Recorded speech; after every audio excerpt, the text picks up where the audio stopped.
North Carolina. It's the state that Donald Trump won in 2020. Right. For decades, it's been seen as this jewel in the crown of the modern Republican South. Absolutely. A stronghold. The place where the GOP built this formidable, some even said unbreakable, structural advantage. Mm-hmm. But the data that's just landed, Mm-hmm. it suggests the ground there isn't just shifting. It feels like a full-scale earthquake. It is an earthquake, and this is what we're talking about. It's a profound, maybe even a terminal rude awakening for MAGA loyalists. In a state they absolutely cannot afford to lose. They can't. And the evidence for this, it's overwhelming. We're not talking about, small movements in the polls or a little bit of dissent here and there. No, this is systemic. It is. We're discussing a wholesale collapse in approval for the party's standard bearer in a state they completely rely on. That whole narrative of North Carolina as, reliably red, it's being discredited right before our eyes. Okay, let's hit them with that immediate data punch. Let's look at the numbers, because the most staggering thing is Trump's persistent underwater pattern.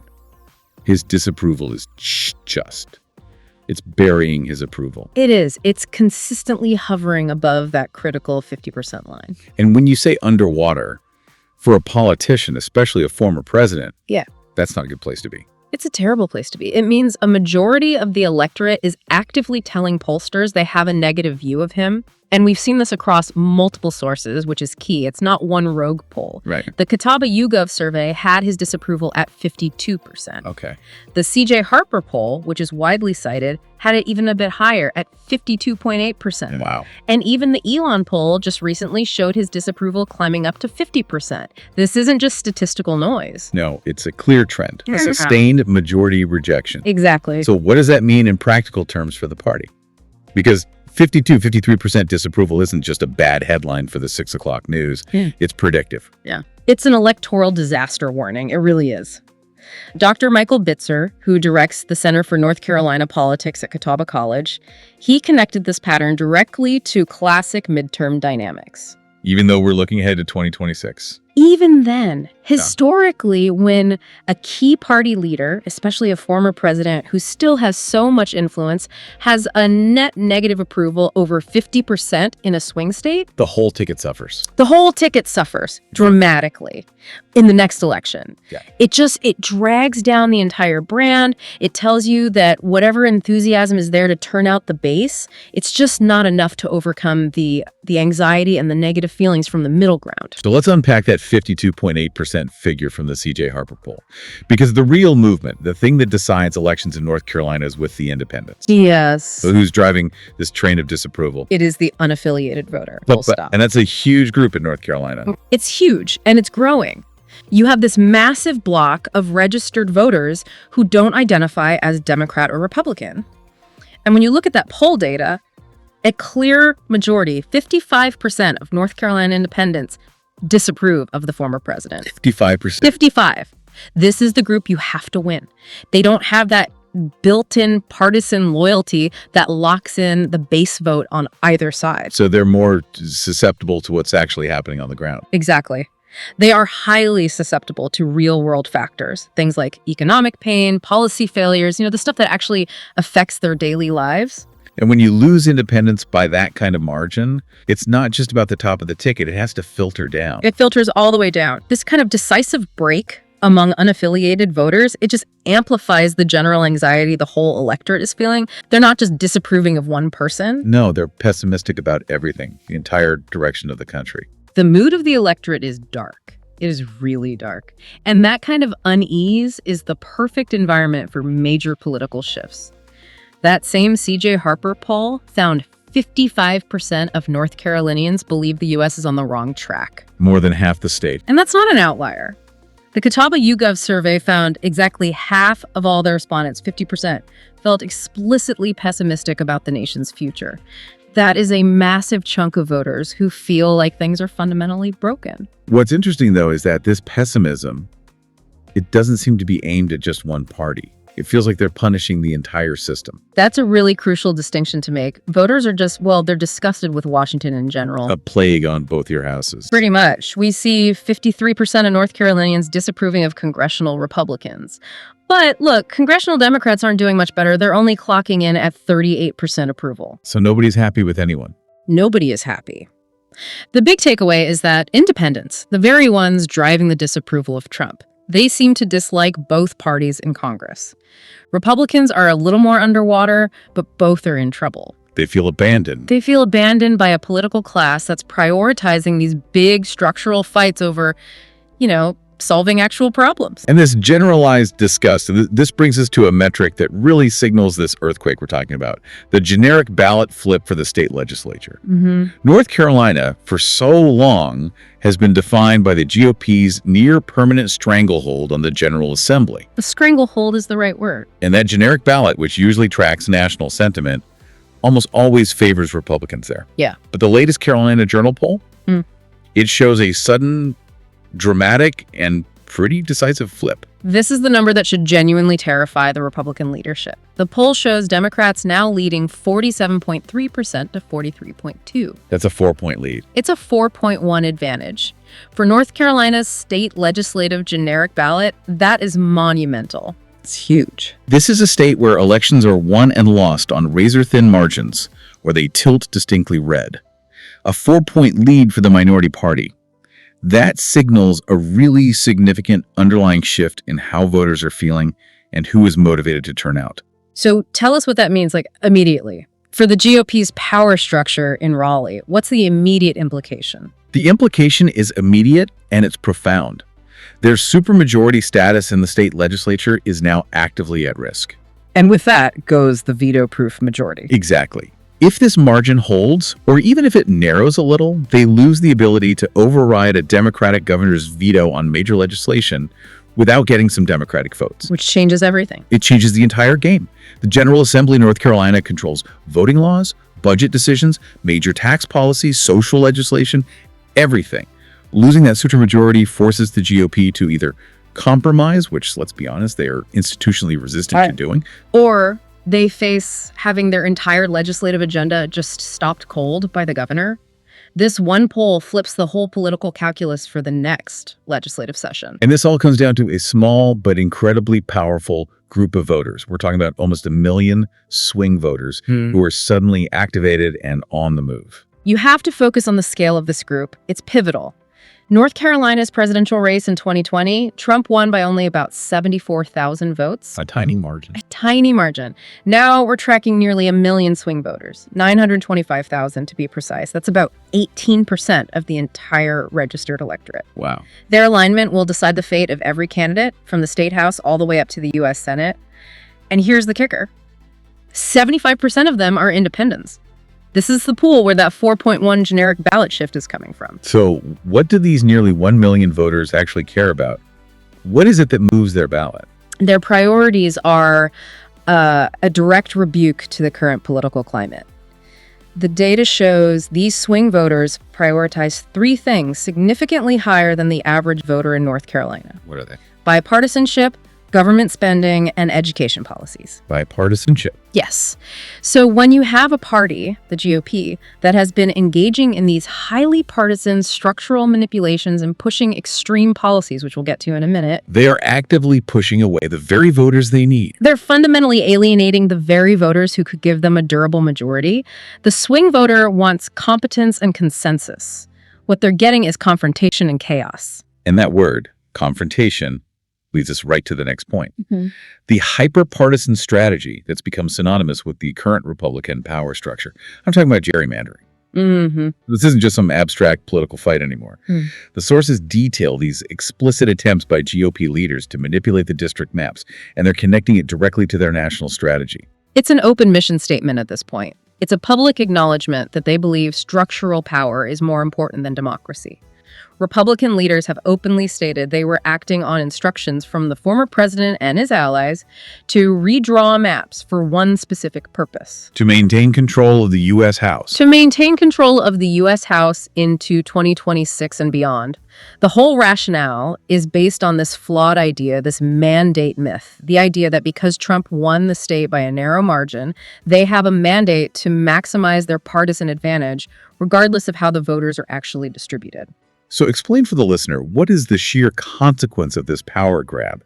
How does this map manipulation translate into actual representation? The shift is massive, and it's really easy to quantify. North Carolina's U.S. House delegation, it was designed to be relatively balanced. After the 2022 elections, it was a 7-7 split. Evenly divided. Evenly divided. Now it's set to shift drastically to a 10-4 GOP split for the 2024 cycle. So they gained 3 seats. They gained 3 seats purely through redrawing the lines, not by winning over a single new voter. And they're not even stopping there. Republican leaders are already targeting the last remaining swing district, CD1, which tells you they're going to keep pushing for every possible advantage they can get. This sounds like the complete opposite of what those 925,000 swing voters, who you said prioritize bipartisanship, actually want. It's a massive failure of political leadership. The party is prioritizing its own self-preservation and structural power over the clearly expressed will of their own constituents. And it's not just liberals who are angry about this. No, not at all. The disapproval crosses party lines in a big way. New polling found that an astonishing 84% of North Carolina voters say gerrymandering is never acceptable. 84%. And crucially, that number includes 78% of registered Republicans. Even their own base hates it. And 85% of unaffiliated voters. The public consensus is crystal clear. Voters want courts or bipartisan commissions to draw the maps, not politicians. So you have a situation where the political leadership is publicly chasing a strategy that 84% of the population, including most of their own base, fundamentally rejects. Yes. That level of disconnect between the leaders and the constituents has to feed directly back into those high disapproval ratings we started with. Absolutely. When voters see their leaders focusing on manipulating boundaries instead of, delivering economic relief or efficient government, it just confirms that pessimism we saw. It confirms their belief that the country is on the wrong track. Right. This perception of undermining fair elections while the public is watching and overwhelmingly disapproves, it creates a toxic environment for the entire GOP brand. It links them to incompetence and, frankly, authoritarian overreach. We've established the political environment is toxic. It's characterized by this deep disapproval and structural manipulation. But the root cause of so much of this dissatisfaction is a lot more tangible. It's economic anxiety. Let's pivot to the kitchen table issues that are fundamentally moving the ballot box away from the party in power. North Carolinians are feeling a serious pinch. They are, and the anxiety is palpable. The Elon University poll tried to quantify this economic pessimism. They asked people to give grades. Like in school, A, B, C. Exactly. An overwhelming 76% of North Carolinians gave the national economy a grade of C, D, or F. 3 out of 4 people. 3 out of 4 people believe the national economy is mediocre or just failing. And 70% gave their own state economy a C or lower. This isn't just about partisan talking points. This is a signal of real, persistent financial insecurity that cuts across all demographics. And the sources break down exactly what they're worried about. When you ask voters to reflect on the current administration's time in office, they feel like conditions have gotten worse. We do. Nearly half, 39%, said the national economy has worsened. 53% said inflation worsened. And a flat 50% said the job market has gotten worse. And all of that translates directly into personal insecurity, which is the most politically volatile ingredient you can have. Here's the damning figure. 44% of respondents are less confident in their personal financial situation compared to just a year ago. Almost half the electorate feels less secure. And when nearly half the electorate feels less financially secure, they're actively looking for someone to blame. And the party in power, well, it often bears the brunt of that anger. The core populist promise, the idea that the movement would deliver economic liberation, it is failing the lived reality test for a huge portion of the North Carolina population. And nowhere is that broken promise clearer than with the tariffs. That was a signature economic policy of the populist right. It was. The tariffs are a perfect example of a policy hitting the pocketbook and hitting it hard. Indeed. The Carolina Journal poll showed just an overwhelming negative perception of them. 55.8% of North Carolina voters believe tariffs are actively hurting their family's financial situation. Hurting them. Hurting. Only 19.1% believe they're helpful. That's nearly 3 times as many people seeing negative impacts as positive ones. And this is critical because, tariffs are often framed as this tool to punish foreign competitors and protect American jobs. But that's not how people are experiencing it. No.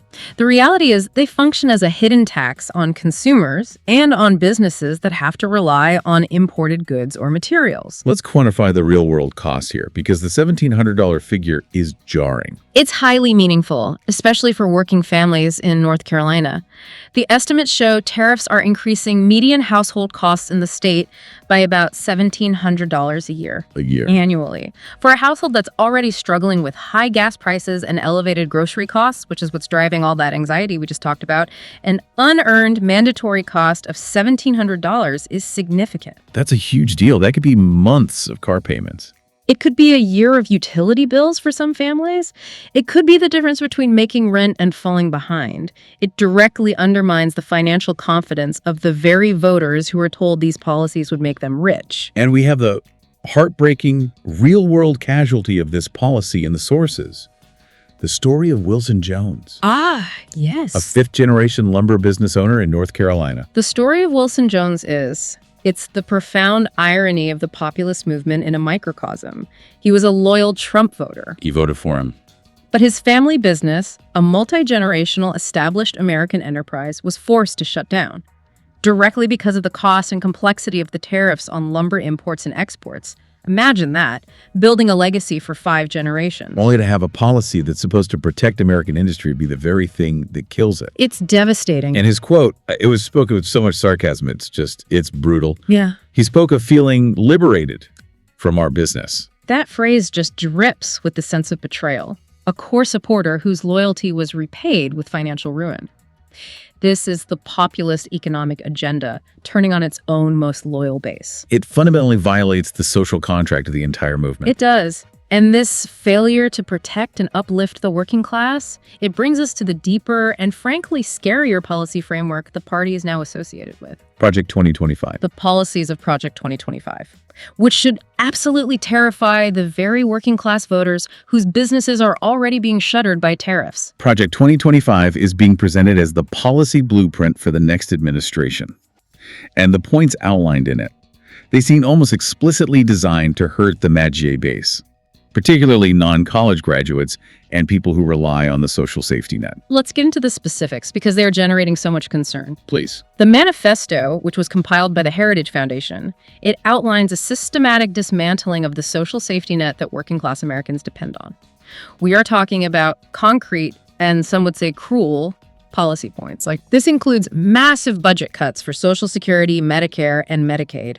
The 3 pillars. The 3 pillars of financial and health stability for millions of older and lower income voters.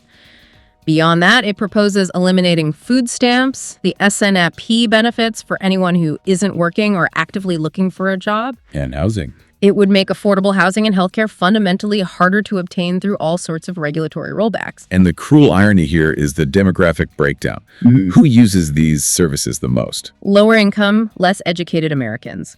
The sources explicitly state that Project 2025 would disproportionately harm non-college graduates. And if you look at the core of the former president's support, roughly 70% of his voters are non-college graduates. So the policies, like the stated intent to gut Medicaid, are in direct, brutal contradiction with the populist rhetoric of fighting for the forgotten man and woman.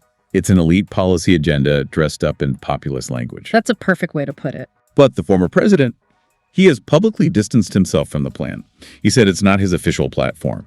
Does that even matter if the entire policy infrastructure around him is dedicated to implementing it? It matters very little to informed voters, especially those who are tracking political intent. A CNN review found that at least 140 former Trump administration officials, 140, including 6 former cabinet secretaries, were deeply involved in writing this massive 900-page manifesto from the Heritage Foundation. So the people are the policy. The people are the policy. Voters are now forced to reckon with the reality that the entire political and intellectual infrastructure surrounding the MAGA movement intends to dismantle the very safety net they rely on. The loyalty is to the leader, but the policy delivery mechanism is aiming a wrecking ball at the economic stability of his base. So the economic backlash isn't just about current inflation or tariffs. It's about the fear of an intentional dismantling of their safety net, all orchestrated by the party they're loyal to. That's a powerful driver of that wrong track sentiment. And when you combine that profound economic anxiety with a kind of generalized governmental incompetence, you get the political crisis we are seeing in North Carolina. To humanitarian failures. The sources detail instances of what can only be called humanitarian failures, and they're leading to intense, widespread anger. Let's start with the slow, disastrous federal response to Hurricane Helene in western North Carolina. This was a major, devastating storm, and the federal response was deeply criticized. What does the data show about how voters perceived that response, especially among the GOP base? The disapproval is striking, and it is explicitly bipartisan. A year after Helene hit, 54% of North Carolinians disapprove of the federal government's handling of the recovery efforts. Okay, but here's the political kicker, right? Here it is. This disapproval includes 50% of those who recalled voting for Trump. Half of his own voters. Half of the core Republican base is expressing deep dissatisfaction with a response managed by their own administration's appointees.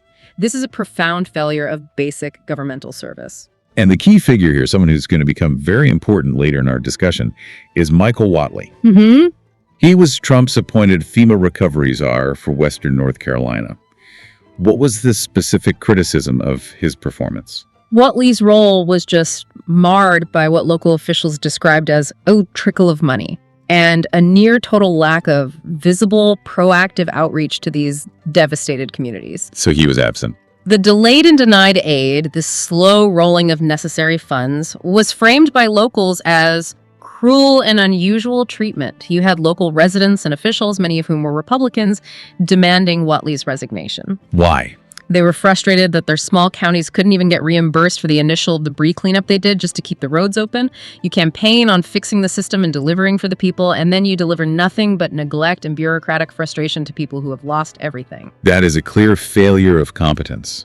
But the sources also detail enforcement actions that move beyond incompetence into what a lot of people perceived as outright cruelty. The aggressive, terrorizing immigration enforcement, often called Operation Charlotte's Web. This was a series of military-style raids led by Border Patrol CBP in North Carolina cities like Charlotte, Durham, Raleigh. The tactics themselves were designed to instill fear. How so? Agents went into peaceful, largely Latino communities, local restaurants, factories, construction sites, often without even telling state or city officials they were coming. And they were using military gear and tactics. It just added to the confusion and created this sense of a community under siege. The pretext for these operations is always the same, right? They're targeting the worst of the worst criminals. Did the data actually support that claim in similar operations? The evidence strongly suggests it did not. And this is what makes that cruelty charge stick. Similar operations run by the same agencies in other places, for example in Chicago, showed that 97% of those arrested had absolutely no criminal record. 97%. Which completely undermines the claim of targeting dangerous individuals. The operational reality was the terrorizing of general immigrant communities. It disrupted civil life and the local economy for no good reason. And the disruption was massive and immediate. It illustrates the cost of this type of cruel and unusual enforcement. Give us the specifics of the fallout in Mecklenburg County. The social and economic fallout was just immediate and devastating. Fear paralyzed these communities. In Mecklenburg County alone, 56,000 students stayed home from school in just 2 days. 56,000. That's a massive functional shutdown of the public education system, driven purely by fear. Construction sites, farms, workplaces that rely on immigrant labor, they emptied out. Businesses and workers lost income overnight. The economic impact was profound, and the social fallout meant families were scared to seek basic medical care or even report crimes to the police. So how did the community respond to try and mitigate this? The local response really highlights the depth of the crisis. CMRNC, which is a Latino advocacy group, they mobilized thousands of volunteers to train safety patrols. They organized community support. They were actively mapping confirmed sightings of federal agents. They had to protect themselves. They described this period as the highest alert situation they had ever faced. It essentially forced community members to step up because they felt abandoned and frankly, victimized by a federal authority. And if you connect this back to the political perception we talked about earlier, the one about authoritarianism, how does Operation Charlotte's Web feed into that narrative? It feeds directly into it. The Catawba YouGov survey asked voters if they thought the president's use of the military in cities was seen as the actions of a dictator. And what did they say? A majority, 51% of North Carolinians, agreed with that description. Wow. And crucially, this belief that the actions bordered on dictatorial was shared by 32% of Republicans. A third of his own party. A third. So when policy is perceived as cruel, tactics are perceived as dictatorial, and the result is a breakdown of competence and community trust. That's what drives these high, sustained disapproval ratings across party lines. Voters see a political movement that is willing to break established norms and inflict unnecessary pain just to pursue a political agenda. So we have a state where the Republican standard bearer is deeply unpopular. Deeply. The economic policies are punishing the base, and the humanitarian response has been criticized as cruel and incompetent. All of these structural weaknesses seem to be converging in one place. The crucial 2026 U.S. Senate race. Exactly. And the Democratic Party, recognizing this vulnerability, has secured what the sources are calling a dream recruit. Former Governor Roy Cooper. He is undeniably the political giant in this race. He serves as the primary obstacle to the GOP achieving total dominance in the state, and the polls really reflect his strength. What are the numbers? Currently, Cooper is leading the Manatee Republican frontrunner, Michael Whatley, by a significant margin, 8.7 points. Cooper's at 47.3% to Whatley's 38.6%, according to the latest Carolina Journal poll. That's a big lead. It's a big lead, and he leads by an even wider margin against another potential GOP candidate. We've talked a lot about Michael Whatley already. A former RNC chair, state party chair, the criticized FEMA czar. He is the anointed Mangia candidate, yet he's starting almost 9 points behind. Why is that contrast so stark? Why is he struggling so badly to connect?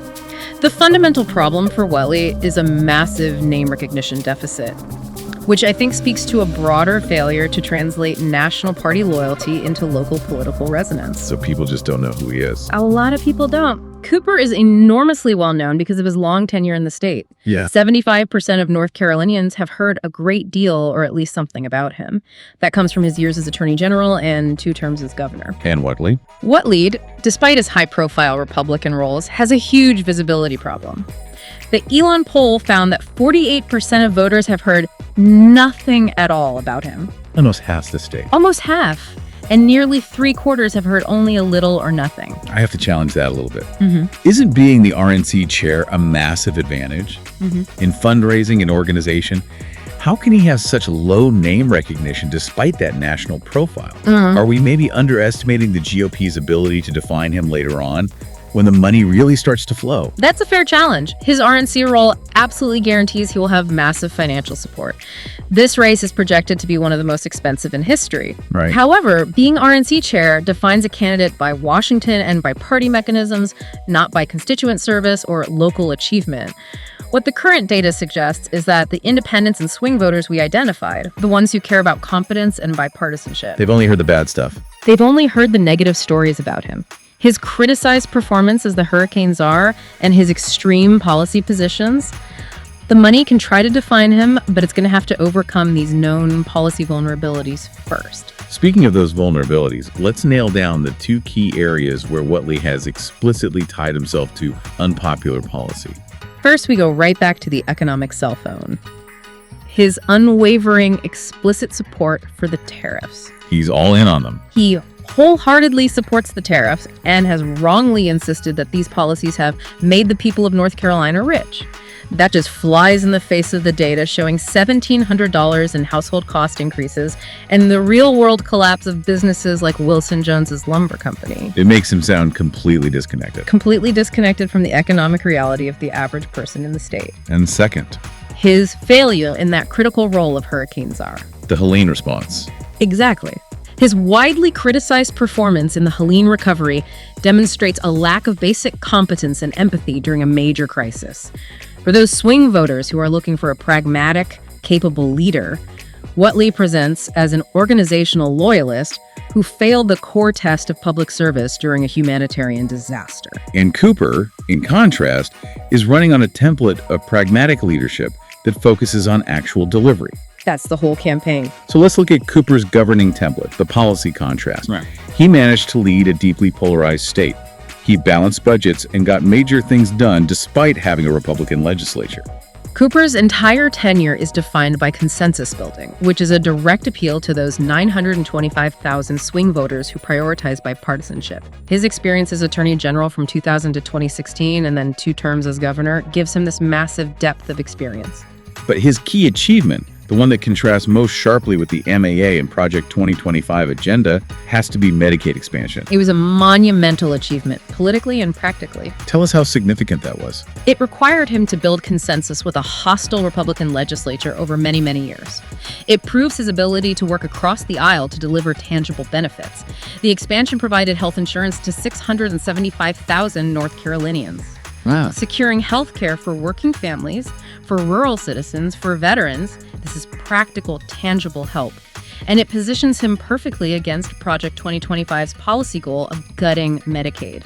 Cooper delivers the safety net that Whatley's policy allies want to dismantle. Cooper frames the race as a fight for everyday people against the billionaires.